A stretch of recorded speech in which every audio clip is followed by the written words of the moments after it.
concern to me. And so this topic this afternoon is about postmodernism. It's pervasive in our education system.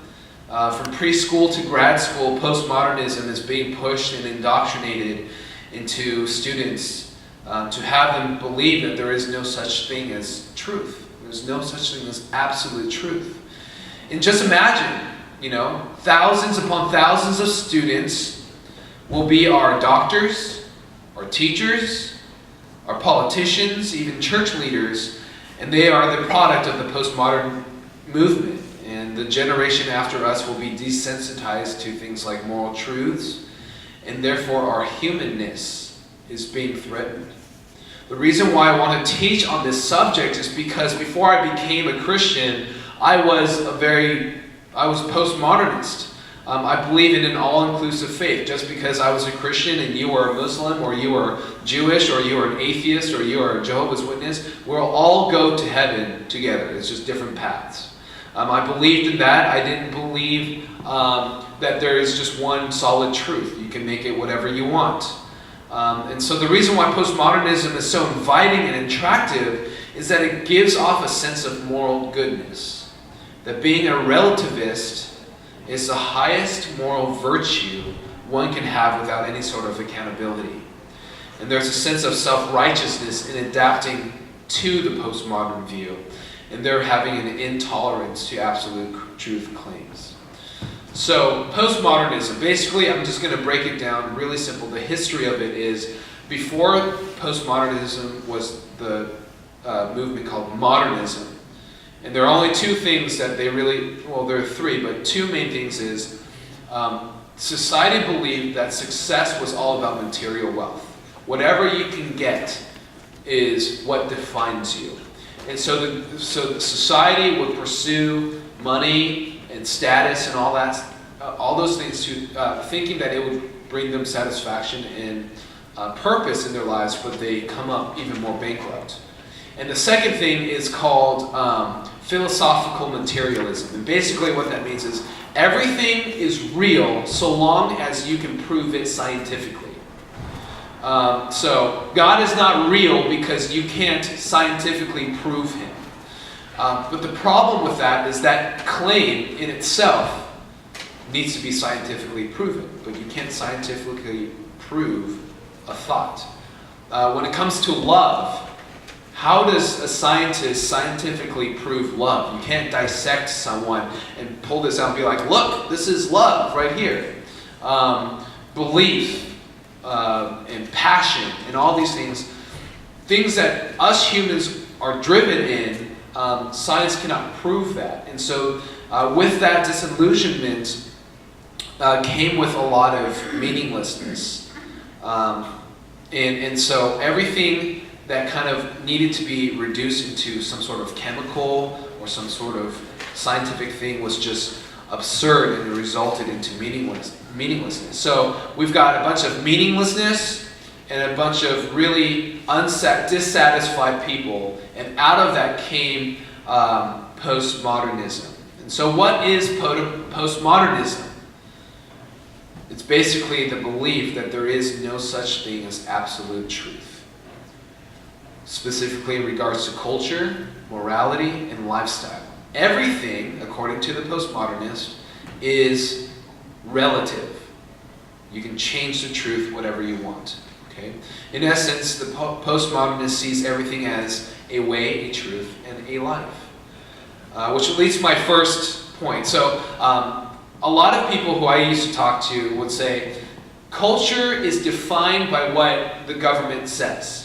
Okay? So, for example, our life is influenced by what our culture and society has to say, and so if the government says that same-sex marriage is legal, then you can't be against it and you have to go with it.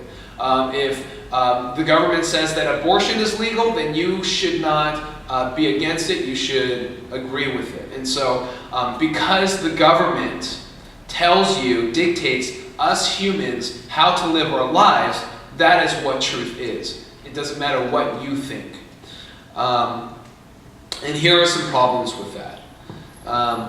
The main one is that those people who claim that are very Western-minded. They're not global-minded. If we look at the cultures around the world, Papua New Guinea, there's cannibalism. So here we're taught to love our neighbors. There you're taught to eat your neighbors. Okay. In India, there's a practice called sati, and basically, when a husband dies, a woman has to light herself on fire to die, so that she can join him to the next world. Child prostitution and sex trafficking is illegal in Sri Lanka. As of 2012, there are 40,000 kids in sex trafficking, and it's legal. And then also in Sierra Leone and other areas in Africa, child soldiers are there. They're recruited and they're there to kill and all that stuff. And so how can we go and see a cultural practice like child sex slavery or cannibalism or sati and say, that is wrong, when the postmodernist says, well, it's whatever the government says is true. And lastly, their claim doesn't really work well if you say, okay, let's say the government says that every college student has to go 5 times a semester to a Christian church or to a chapel. Or let's say the government has to now tax us 60% of our income, which almost happened, but anyway. So the people who say and they're for the government are usually those who already appeal to what the government reforms are. But when you give them an example of like, okay, so let's say everyone has to go to church. Let's say the government says everyone has to go to church. You would have an uproar with that. You would not be okay with that. So your whole claim would just dissolve. Just because it's the norm in a society, it does not mean it's right. In other words, the relative confuses what is right versus what is legal. So if you see all these other denominations of churches that are now gay-friendly and allowing gay pastors to preach and saying that lifestyle is okay, is because they're saying, well, because the government says it's okay, then it's okay for us to say it's okay. Just because the norm of just because it's the norm in a society does not mean it's right. And people mix right versus legal. One theologian says this: when any human court is the highest authority, then morality is reduced to mere power, either power of the government or power of the majority. If courts and laws define what is moral, then neither laws nor governments can ever be immoral, even in principle. So what's at risk? The risk is truth. Which leads to my second point. Truth has no longer has meaning. Truth is of the eye of the beholder.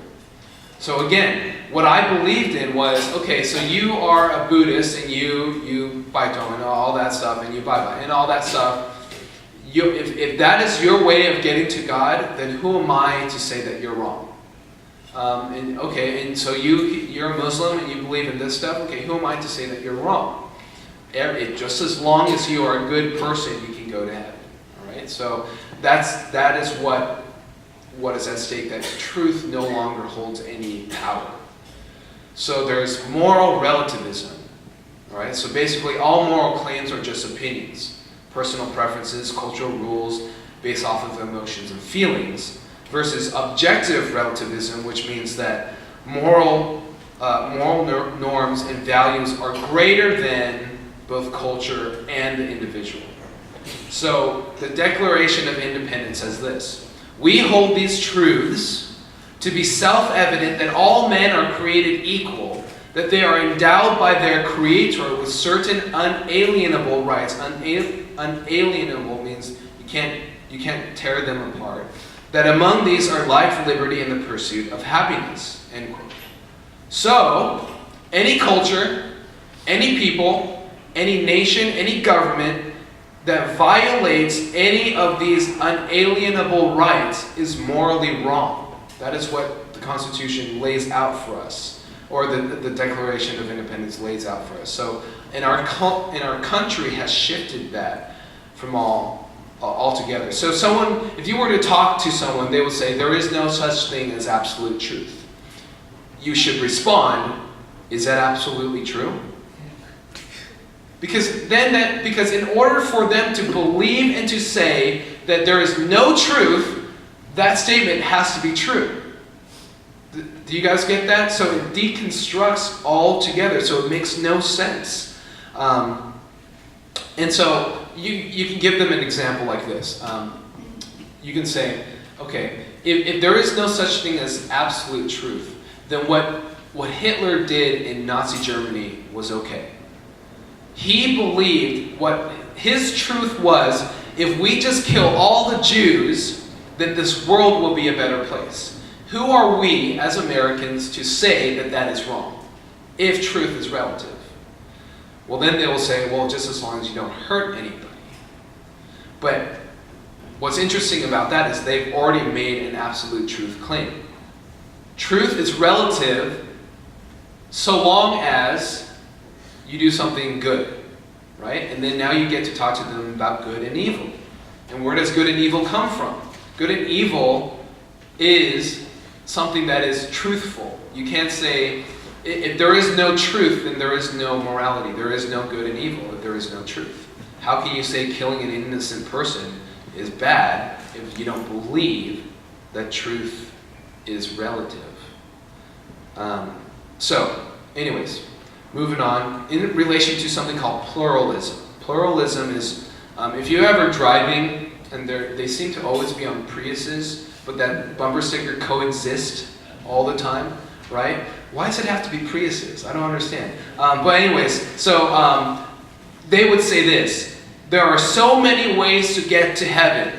There is no one way to go, and to believe otherwise is extremely narrow-minded. Have you guys heard of that argument before? This is one of the most popular arguments that my generation has come up with. And so here's what they're saying. Christianity is so narrow-minded and exclusive because it is arrogant to claim that Christianity is the only truth. Since every religion is basically similar, there's a divine being, there's an afterlife, there are morals, there are religious works, there's religious laws. All religions overall are true. That's what they would say. Okay, so where is the offense in Christianity? Well, we Christians say there is no other God, there is no other truth but Jesus Christ as revealed in Scripture. Therefore, all other religions, thoughts, and beliefs are false. Now, this is what the postmodernists would say. There is no one God, and there is no one truth, but multiple truth pointing to a universal God as revealed in many different religious texts, and therefore Christianity is false. So both statements are exclusive, and both are speaking truth claims. Both claims are narrow-minded, and they're both arrogant, they're both intolerant. So why is one truth claim worse than the other? They are not. So let me just give you an example. Let's say in my hand there's the Bible, okay? And then here's another hand, and this is a book of postmodernism, right? So we would say Christianity is the way, the truth, and the life through Jesus Christ, all right? They would say all other religions is a way, a truth, and a life, and so you need to believe this. Both hands are just as exclusive than one or the other. But the problem is people think that if they adhere to this, they're encompassing everybody, but they're just kicking people out. You know, you either join this or you don't join this. So be prepared as well. I get a lot of these when I talk to people. These are called ad hominem attacks. Basically, they attack your character. All right. So basically, when you're in an argument, and this is what happens with your kids when they're really young, where they find a really cool dump truck or something like that. It's like, no, I found it first. No, I found it first, right? And then they start calling each other stupid and ugly because they no longer have an argument over the topic. They just attack each other's character. And so what happens in whether you hear it through the media or just talking to people, is that once I say to them, no, as lovingly as I can, it's like, there is absolute truth in Jesus Christ is true. What they can say is, well, you're being intolerant. You're being a bigot. You're being a hater. You are not loving, right? And so I would say, okay, sure, I'm all of those things. How does that have to do with the truth of Jesus Christ? See, what happens when we try to talk to people is that we don't want our feelings to get hurt. But this is just what happens. Is when we hold on to something beautiful and truthful, sometimes it comes back to us with being called names. And I say, welcome that. Welcome it. It's okay. It's okay because you've won the argument, basically. They're out of arguments against what you're saying about your Lord Jesus Christ. So now they have no other chance or choice but to make fun of your character. It's a very immature and weak argument when they start doing that. And lastly, let me just say this. Out of all the religions out there, everyone wants a piece of Jesus. All right? So, Jehovah's Witnesses believe that Jesus is an angel. Mormons believe that Jesus is a god and a brother of Lucifer. Muslims believe that he was a prophet who faked his crucifixions. Jews believe that he was a rabbi who never raised again from the dead. Buddhists believe that he's a reincarnate of Buddha. Hinduists believe that Jesus is a reincarnation of Vishnu. And Christians believe that he is God, the Savior, Messiah, rose again from the grave and still alive with us. Jesus can't be all of those things. But the relativist will say, no, Jesus can be all of those things. But that's not logical. It's not logical. One pastor says this: if there were 1,000 ways to God, we'd want 1,001. The issue is not how many ways lead to God. The issue is our autonomy before God. We want to make our own way. This is the essence of sin in the first place, trusting our ways more than God's way. End quote. So my last and final point is this. The postmodern believes that meaning is dictated by feelings and personal convictions. This is perhaps one of the most dangerous parts of postmodernism. There is a shift from what is good to what feels good. All right, so there's a shift of what is good, and it's moving to what feels good. Instead of saying, I want to do that, but I know I shouldn't, it's now, I want to do that, and I'm going to find a way to rationalize it. They assert their desires and then attempt to rationalize their choice with moral language. Have you guys ever heard this? We hear it all the time. It's to follow your heart. Have you guys heard that before? One of the most cliche things ever, but it's extremely heretical. Listen to Jeremiah 17:9. It says, the heart is more deceitful than all else and is desperately sick. Who can understand it? And yet we hear culture all the time, just follow your heart. There are all these songs about following your heart. In fact, there are these songs where it says, I know this is not good to cheat on my wife, but I just feel so good about it, I'm just going to follow my heart and cheat on my wife with this girl. Problem with postmodernism is that in order problem with postmodernism is that in order for reason to have value, the words to describe what the reason is must have meaning. But the postmodernists claim that there is no meaning. One theologian says this, quote, changes in language reflect the changing values of culture. Meaning of writing is determined by the reader and not the writer. Rather than language has absolute meaning, it varies from person to person and circumstance to circumstance, and we've done that with truth and purpose as well. We define our own truth and our own purpose. Absolutes are no longer in the picture. Postmodernism is changing the way we speak, the way we read, the way we think, and the way we live, end quote.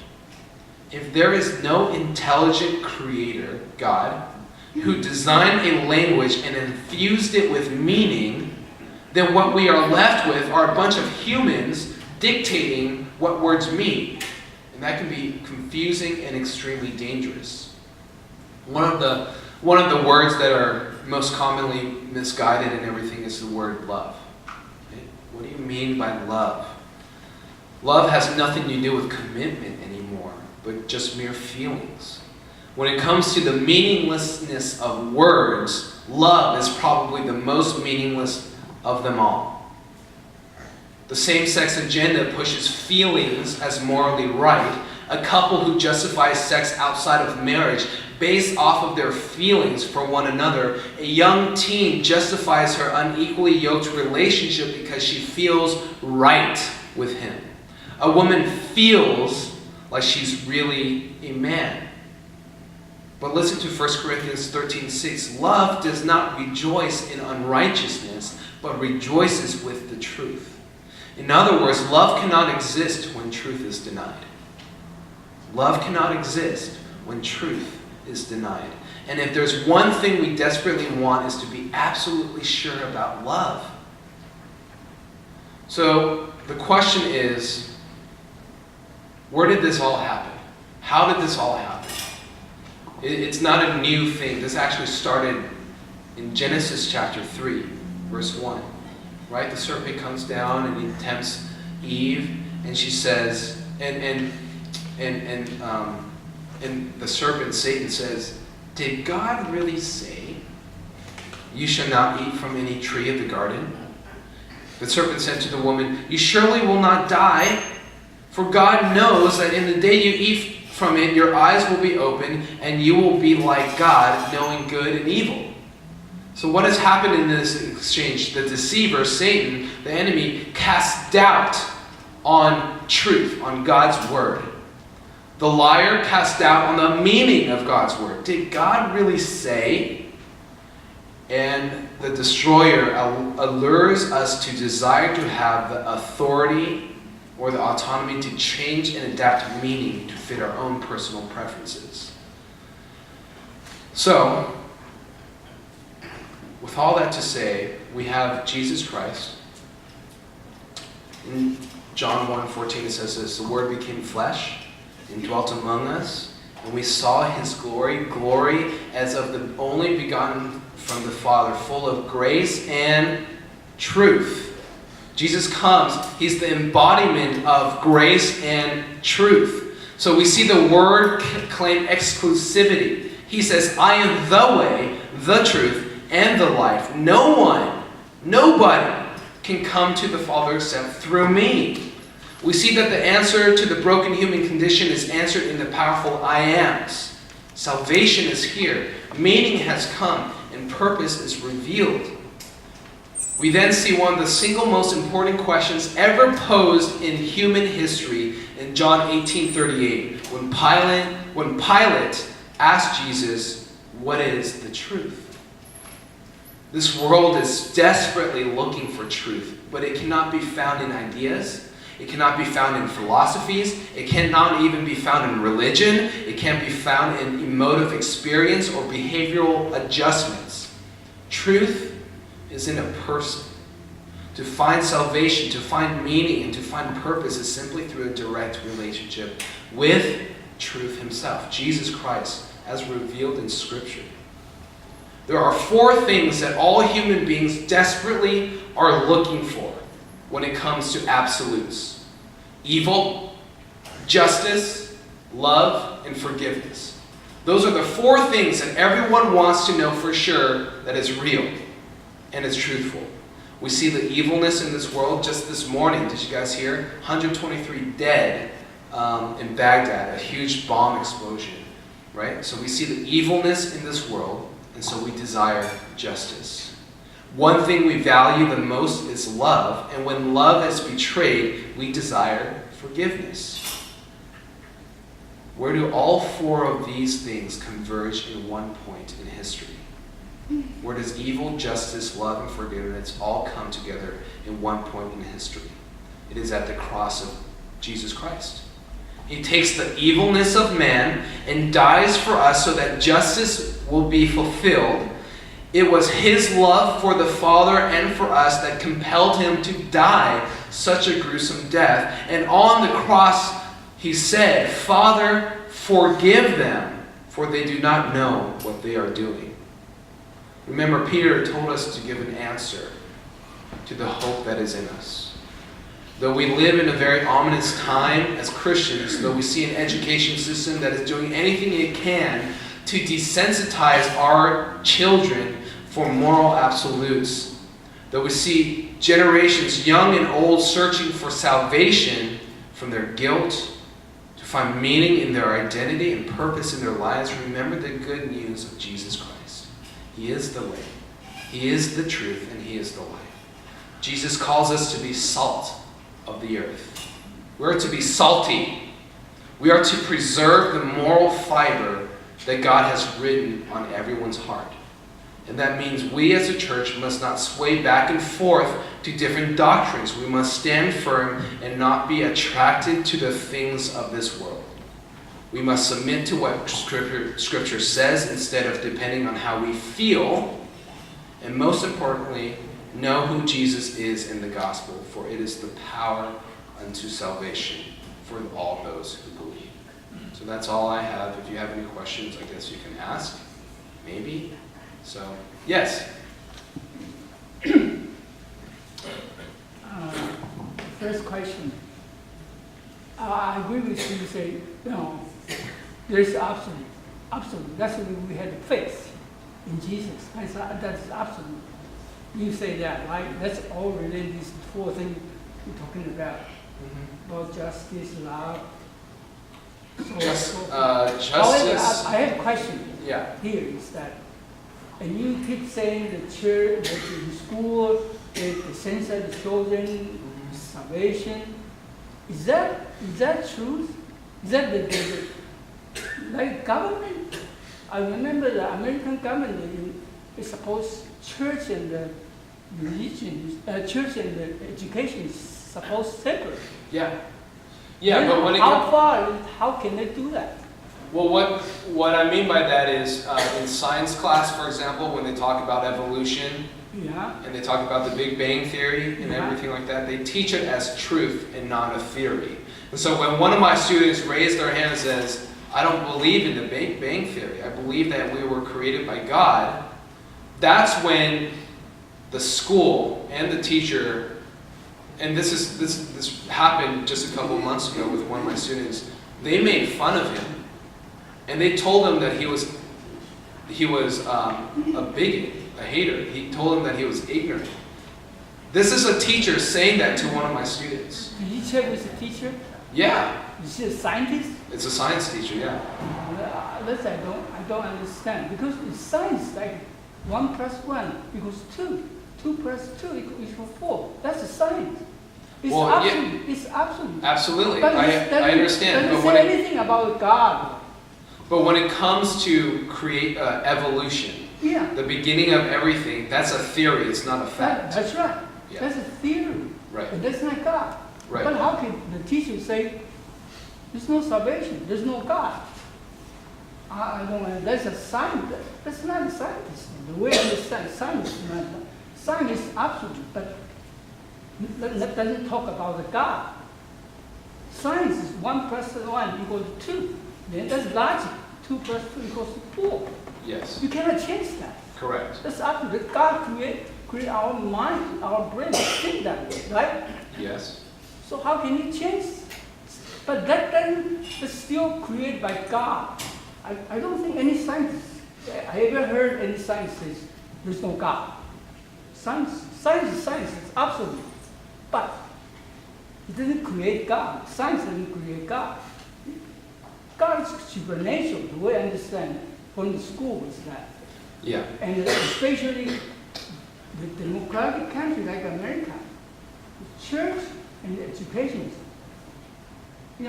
education is not supposed talking about. I need to say something. We Yeah. don't have enough time. Okay? I think Dr. You need to go to school. You need to know what school is doing right now. Instead of Oh, that's what I want to know. No, How far? Did you check with the Okay, teacher? I only have only one more question. And then we can go to that. We can talk after.